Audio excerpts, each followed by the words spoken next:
In Fox 5 Health News, tomorrow is World Autism Day, and we're learning a simple test using eye gaze tracking technology could help diagnose autism. Researchers say this could be an easier and more objective way to screen for the condition. Yes, so joining us now is Fox 5 medical contributor Dr. Devi Nampiaparampil, and we're all wearing our blue today. We have our autism awareness pins on. It's also Autism Awareness Month, right? Yes. Yes. So this screening test, can you talk more about what that is? Sure. So the problem in autism, or at least one of the problems, is that there's a delay in diagnosis, right? And what we want is for these kids to actually get behavioral therapy for some of their social problems.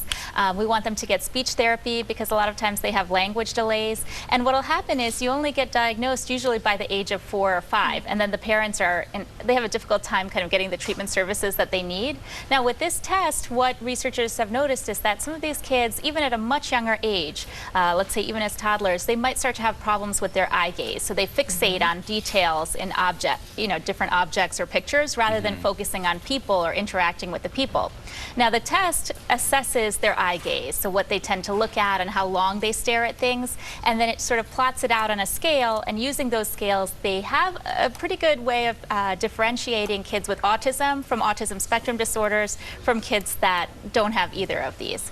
Now it's not a done deal, but it's definitely very promising. Right, and researchers have said that the rates have stabilized over the last couple of years too. Well, so there are different reasons for that. Yeah. I mean, it might be that because people have more awareness, initially there were a lot more diagnoses, right? Because people are just starting to find out about it and then make the diagnoses. So it's hard to tell if it's really that the cause of autism is better controlled or versus that people are more aware, and so that number of diagnoses or new diagnoses is sort of stabilizing. That's so many studies that you can think of, right?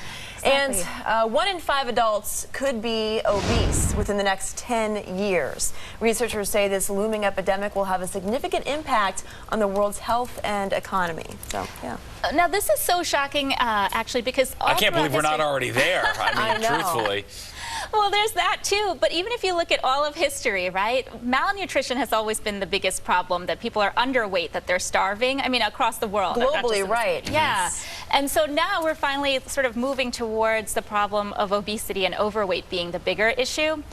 So that is an issue because it predisposes you or sort of links to heart disease, diabetes, high blood pressure, high cholesterol, even osteoarthritis and the pain associated with that.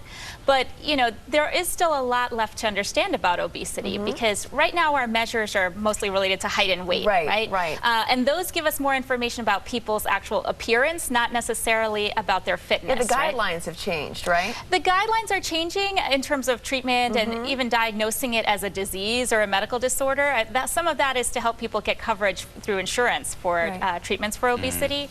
But at the same time, there's something called an obesity paradox, which is also kind of being discovered, that even though obesity gets you into these problems or probably accompanies you as you go through heart disease or these different problems. It's a massive risk factor for everything, basically. Yeah, exactly. But if you actually have a heart attack, they found in some studies that if you're overweight, you're more likely to survive some of these conditions than if you're thin or frail. Oh, wow. Yeah, so there's a lot. I'm not saying people should aim for being overweight, but there's a lot left to understand about how this excess fat and weight actually affects the body. No, it's interesting. Right. Until 50 years ago, it was hard to get a meal.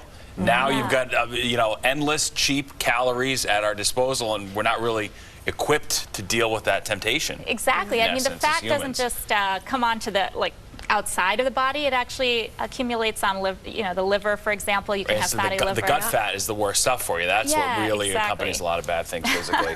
All right, Dr. Debbie, going into the weekend, we will try to sort of keep the eating to a minimum best we can.